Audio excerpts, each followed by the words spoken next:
ಪಂಚಮಿ ಉಂಡಿ ಎಲ್ಲ ಮುಗಿದುತ್ತೇವ ಹಣಮಠ ಮಂದಿ ಬರಂಗಿಲ್ಲ. ಪಂಚಮಿ ಉಂಡಿ ಚಾಲು ಆದ ಒಳಗೆ ವಾದ್ಯವು ಆತು, ಒಂದು 4-5 ದಿವಸ ಆತು. ಕೇಳಿದನು ಹಿಂಗ ಗದ್ದಲ್ದಾಗ ಯಾರೋ ಗದ್ದಲ ಮಾಡ್ರು, ಆ ಕಡೆ ಹೋಗ್ಬಿಡ್ತು. ಎಲ್ಲಿ ಬಿಟ್ಟಿವು ಅಂತ ಹೋಗ್ಬೇಕ. ಆಯಿ ಅದ್ರು ವಯಸ್ಸಾಗಿತ್ತು. ಯಾಕಯ್ಯಪ್ಪ ನೀ ಎಲ್ಲಿ ಬಿಟ್ಟಿ ಅನ್ನೋದು ನಿನಗ ಗೊತ್ತಿಲ್ಲ ಅಂದ್ರ ಕೊಳಿಗೆ ಯಾಕೆ ಬಂದಿ ಅಂದ್ರೆ ಏನ್ ಮಾಡವ್ರ ಹಿಂಗಾಕೈತಿ. ಮೊದಲನೇದು ಯಾವುದು? ದೇವರ ಋಣ. ಎರಡನೇದು ಯಾವುದು? ತಂದೆ ತಾಯಿ ಋಣ. ಮೂರನೇದು ಯಾವುದು? ಗುರುವಿನ ಋಣ. ಗುರುವಿನ ಋಣ. ಗುರುವಿನ ಋಣ. ಇನ್ನು 4ನೇದು ಯಾವ್ದ್ರಿ? ಸಮಾಜದ ಋಣ. ನಮ್ಮ ಜೊತೆಗೆ ಐತಲ್ಲ ಈ ಸಮಾಜದ ಋಣ. ಇನ್ನು 5ನೇದು ಯಾವ್ದ್ರಿ? ಭೂತ ಋಣ ಅಂತ ಕರೀತಾರೆ. ಏನ್ರಿ? ಯಾವ ಭೂತತ್ರಿ? ಯಾವ ಭೂತ ಅನ್ನಕತ್ತೀರಿ? ಯಪ್ಪ ನಮ್ಮ ಊರಾಗ ಗಾಳಿ ಪಾಳಿ ಬಿಡಿಯಂಗಿಲ್ಲ ಯಪ್ಪ, ಭೂತವೂ ಇಲ್ಲ ಗಾಳಿಯೂ ಇಲ್ಲ. ಆ ಭೂತ ಅಲ್ಲ, ಪಂಚ ಮಹಾಭೂತಗಳು ಅಂತ ಕರೆದಾರ. ಎಲ್ಲ ಹೇಳ್ಕೊತ ಹೋಗ್ತೇನೆ ನಿಮಗೆ. ಇವು 5 ಋಣಗಳು ಪ್ರತಿಯೊಬ್ಬರ ಮೇಲೆ, ಪ್ರತಿಯೊಬ್ಬರ ಮೇಲೆ. ಯಾರ್ಯಾರ ಮೇಲದವ ಅಂತಂದ್ರೆ ಎಲ್ಲರ ಮೇಲೆ. 84 ಲಕ್ಷ ಜೀವರಾಶಿ ಮೇಲೆ ಎಲ್ಲರ ಮೇಲೂ ಈ 5 ಋಣಗಳದಾವ. ಹಾಗಾದ್ರೆ ನಮಗ ಯಾಕೆ ದೊಡ್ಡ ವಿಶೇಷರಿದು ಅಂತ ಕೇಳಿದ್ರೆ ಬಹಳ ಸುಂದರವಾಗಿ ಹೇಳ್ತಾರೆ. ಬಹಳ ಸುಂದರವಾಗಿ ಹೆಂಗೈತೆ ಅಂತಂದ್ರೆ,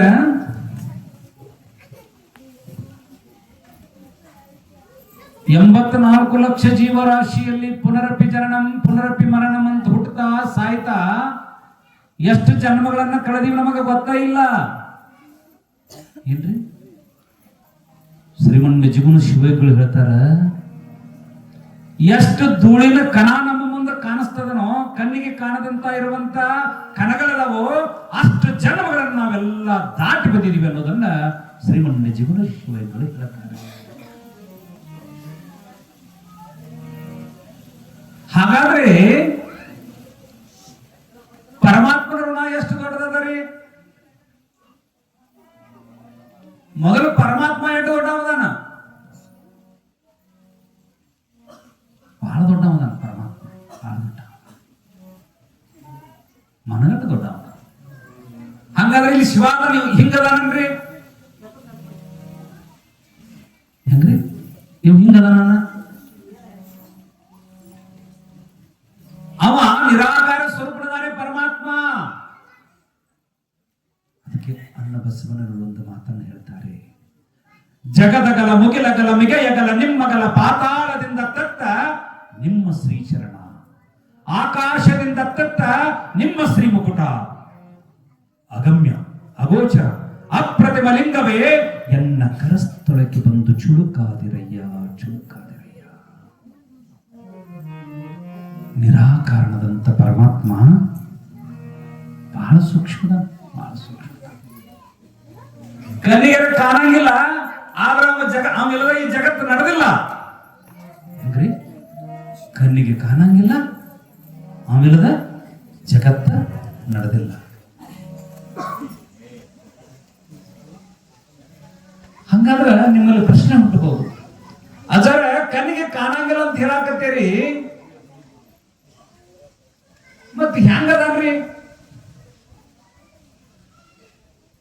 ಗಾಳಿ ನೋಡ್ಯಾರ ನೀವೆಲ್ಲರೂ? ಗಾಳಿ ನೋಡಿದಿರಿ? ಕಣ್ಣು ಕಾಣಿಸ್ತತಿ ಏನ್ರಿ? ಗಾಳಿ ಕಣ್ಣಿಗೆ ಕಾಣಿಸಂಗಿಲ್ಲ, ಆದ್ರೆ ಗಾಳಿ ಇಲ್ಲದ ನಾವು ಬದುಕೇವನ್ರಿ? ಯಾಕ್ರಿ? ಗಾಳಿ ಇಲ್ಲದ ಬದುಕೇವ ಇಲ್ಲ.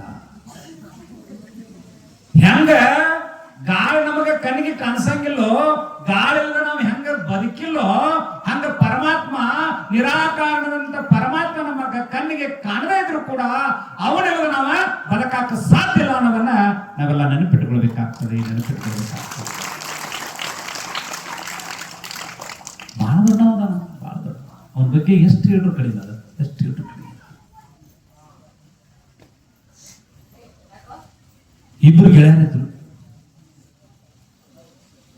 ಗೆಳೆಯರಿದ್ರು, ಇಬ್ರು ಗೆಳೆಯರು ಹೆಂಗಿದ್ರು ಅಂತಂದ್ರೆ ಬಹಳ ಸೂಕ್ಷ್ಮ ಇದ್ರೆ ಅವರು. ಒಬ್ಬ ಏನ್ ಮಾಡ್ತಿದ್ದ, ಯಾವಾಗ್ಲೂ ಅಜ್ಜಾರ ಕಡೆ ಅಜ್ಜಾರ ಸೇವಾ ಮಾಡ್ತಿದ್ದ. ಇವು ಸಾಯಂಕಾಲ ಆತು ಅಂದ್ರೆ ಏನ್ ಮಾಡ್ತಿದ್ದ ಅಂದ್ರ ಅಜ್ಜಾರ ಮಠಕ್ಕೆ ಬರ್ತಿದ್ದ.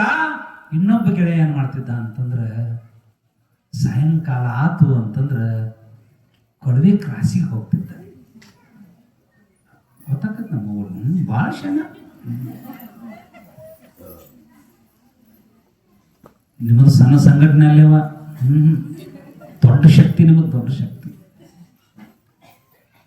ಅವ್ರು ಏನಾರ ಎಲ್ಲರೂ ಹೋಗುದಿದ್ರು ಒಬ್ಬರ ಹಗರ್ಕ ಒಬ್ಬರ ಸುಮ್ಮ ದಾಟ್ಕೋತ ಆ ಕಡೆ ಹಾಗೆ ಕಡೆ ಹೋಗ್ಬಿಡ್ತಾರೆ. ನಮ್ಮ ಅವ್ವಾಗಳು ಹಂಗಲ್ರಿ, ಒಬ್ಬರನ್ನ ಚೂಟ್ರು ಅಂದ್ರೆ ಇಡೀ ಸಾಲನ ಇರವಿ ಸಾಲ ಹೋದಾಗ ಸಂಘಟನೆ ಸಾಲದಲ್ಲಿ ನಿಮಗೆ ದೊಡ್ಡ ಸಂಘಟನೆ. ಅದಕ್ಕೆ ನಿಮಗೆ ಶಕ್ತಿ ಅಂತ ಕರೆದ, ಶಕ್ತಿ ಅಂತ ಕರೆದ. ಒಬ್ಬ ಏನ್ ಮಾಡ್ತಿದ್ದ ಸಂಜೆಕಂದ್ರ ಆ ಕಡೆ ಹೋಗ್ತಿದ್ದ. ಅಜ್ಜಾರ ತಕ್ಕನ ಬರ್ತಿದ್ದ. ಆ ಶಿಷ್ಯ ಯಾವಾಗಲೂ ಅಜ್ಜಾರ ಅಮೃತ ನುಡಿಗಳನ್ನು ಕೇಳ್ತಿದ್ದ, ವಚನಗಳನ್ನ ಬಾಯ್ಪಾಠ ಮಾಡ್ತಿದ್ದ. ಸ್ವಲ್ಪ ಆಧ್ಯಾತ್ಮದ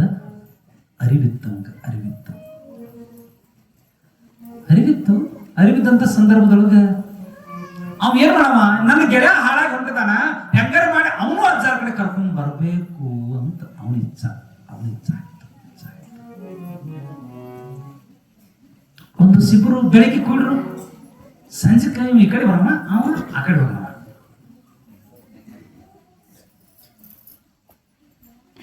ಬೆಳಿಗ್ಗೆ ಇಬ್ರು ಕೂಡ್ರು. ಏನು ನಮ್ಮ ಗುರುಗಳ, ನೀವ್ ಒಂದ್ ಸಾರಿ ಬಂದ್ರು ನಮ್ಮ ಗುರುಗಳ ತಕ್ಕ, ಏನೋ ಒಂದ್ ಸಾರಿ ನೀ ಬಂದ ನೋಡು, ನಮ್ಮ ಗುರು ಎಂತವ್ರದಾರಂದ್ರ ನಿನ್ನಲ್ಲಿರುವಂತ ಅಜ್ಞಾನವನ್ನ ಕಳೆದು ಸುಜ್ಞಾನದ ಬೆಳಕನ್ನು ತುಂಬುತ್ತಾರೋ. ಒಂದು ಸಾರಿ ಬಾ ನನ್ನ ಜೋಡಿ ಅಂತ. ಬಾರ ಏನ್ ಹೇಳಕತ್ತಿದ್ದೀನಿ, ನಾ ಏನ್ ತೆರೆ ಕೆಡಿಸಿರೋ ಮಹಾರಾಷ್ಟ್ರ ಶಂಕರ ಮಾಡಿ ಕರ್ಕೊಂಡ್ ಬರ್ಬೇಕು. ಏನ್ ಮಾಡಿದ ಅಂದ್ರ, ಅಲ್ಲೋಲೆ ಈಗ ಎಲ್ಲಿಂದ ಬಂದಿ ಅಂದ. ಈಗ ಮನೆಯಿಂದ ಬನ್ನಿ ಅಂತ. ಅಲ್ಲೋ ಈಗ ಮನೆಯಿಂದ ಬಂದಿದ್ದೀನಿ ನೀನು, ಮನೆಯಿಂದ ಬರೋಕ್ಕಿಂತ ಮೊದಲು ಎಲ್ಲಿಂದ ಬಂದಿ ಹೇಳೋ ಅಂದ. ವಿಚಾರ ಮಾಡಿದ. ಹಾ, ಗೋಕಾಕ ಸರ್ಕಾರ ದವಾಖಾನೆಯಿಂದ ಬಂದನು ಅಂದ. ಅಂದ್ರೆ ಅವ್ವ ಅಲ್ಲಿ ಹಿಡಿದು ನಾವು ಎಲ್ಲಿ ಗೋಕಾಕ ಸರ್ಕಾರ ದವಾಖಾನೆ ಹಿಡಿದು ಮಾತ ಕೇಳಿದ. ಅಲ್ಲೋ ಅದಕ್ಕಿಂತ ಮೊದಲು ಎಲ್ಲಿ ಬಂದಿದ್ದೆ ನಿಂಗೆ ಗೊತ್ತೈತೇನ ಅಂತ ಕೇಳ್ದ. ಅವಾಗಂದ ವಿಚಾರ ಮಾಡಿದ. ಸ್ವಲ್ಪ ಹಂಗೂ ಒಂದಿಷ್ಟು ಗೊತ್ತಿತ್ತು. ಅವಂದ ನನ್ನ ತಾಯಿ ಗರ್ಭದಿಂದ ಬಂದಿದ್ದೀನಿ ಅಂತ ಹೇಳ್ದ. ಅಲ್ಲೋ ಅದಕ್ಕಿಂತ ಮೊದಲು ಎಲ್ಲಿಂದ ಬಂದಿ ಗೊತ್ತೈತೇನ ಅಂತ ಕೇಳ್ದ. ಅವಂದ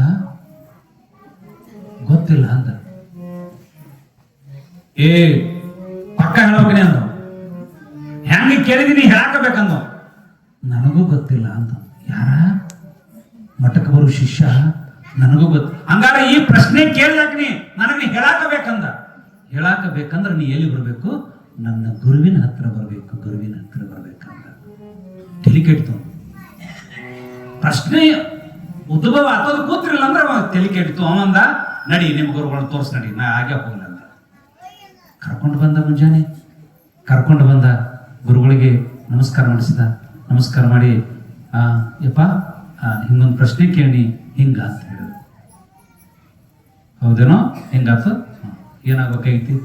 ಏನ್ರಿ ನಿಮ್ಮ ಶಿಷ್ಯ ಹಿಂಗೆಲ್ಲ ನನ್ನ ಪ್ರಶ್ನೆ ಕೇಳೋಣ, ಹಿಂಗೆಲ್ಲ ಹೇಳೇನಿ, ಆದ್ರೂ ನಾನು ಬಿಡಬೇಡ.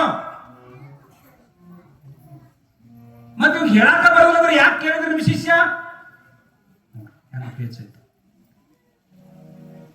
ಇವಾಗ ಗೊತ್ತಿಲ್ಲ ಅಂದ್ರೆ ನಿಮ್ಮ ಶಿಷ್ಯ ಯಾಕೆ ನನ್ನ ಕೇಳಿದ ಅಂತ ಹೇಳಿ ಜಗಳ ಆಡಾಕತ್ತಾನ. ಅವಾಗ ಎದುರಿಗಿರುವಂತ ದೋಸ್ತ ಹೇಳ್ತಾನ, ಏನಿಲ್ಲಪ್ಪ ನೀ ಏನ್ ಮಾಡ್ಬೇಕು ಅಂದ್ರೆ ಗುರುವಿನ ಪಾದದೊಳಗ ಎತ್ತಾಗಿ ತತ್ತಾಗಿ ಹಿತ್ತಲದ ಗಿಡವಾಗಿ ಗುರುವಿನ ಪಾದದ ಕೆಳ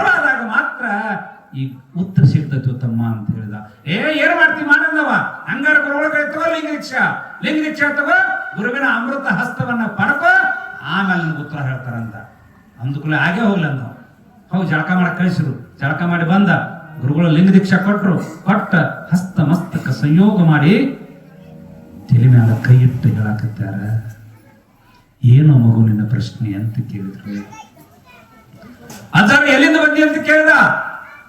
ತಾಯಿ ಗರ್ಭದಿಂದ ಬಂದ್ರ ಅಂತ ಹೇಳಿ ಮತ್ತು ಕೇಳಾಕತ್ತಾನ, ಎಲ್ಲಿಂದ ಬಂದ್ರಿ ಅಂತ ಕೇಳಾಕತ್ತಾನ. ಅಜ್ಜಾರ ಇದು ಹೆಂಗ ತಪ್ಪನಿಸೋದಿಲ್ಲ ಅಂತ ಕೇಳ್ದ.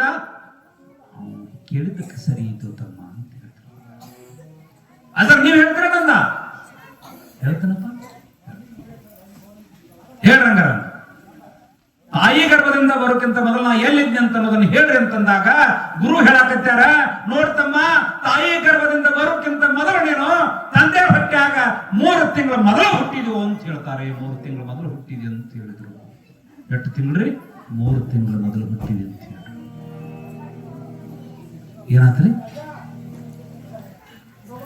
3 ತಿಂಗಳು. ಅದರ ಹಾಗಾದ್ರೆ ಅದಕ್ಕಿಂತ ಮೊದಲು ಎಲ್ಲಿದ್ನಿ ಅಂತ ಕೇಳ್ದ.